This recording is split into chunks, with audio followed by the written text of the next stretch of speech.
c'est un équipement important dans le bagage culturel, dans l'histoire de la ville, de la communauté et du Var en général.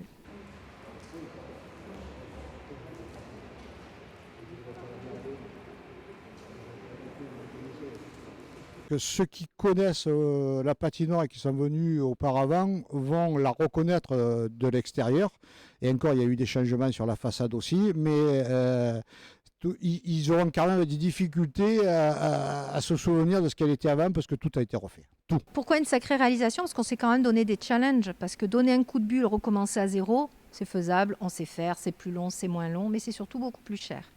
Le challenge qu'on s'est donné, c'était de dire on essaie de récupérer tout ce qu'on peut récupérer, et notamment les bétons existants, les tribunes existantes, pour éviter de créer du déchet.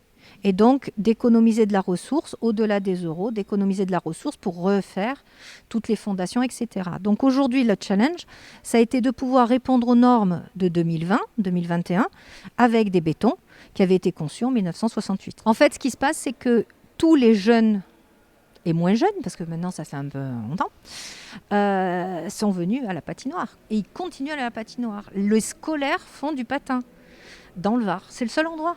Donc forcément, elle a un rayonnement et qui rentrait dans l'histoire et dans la culture des Varois. La première, qui n'était pas très très bien conçue, a tenu plus de 50 ans. Ou au moins 40 et des brouettes, on va dire. Donc on va se dire que là, on sera meilleur.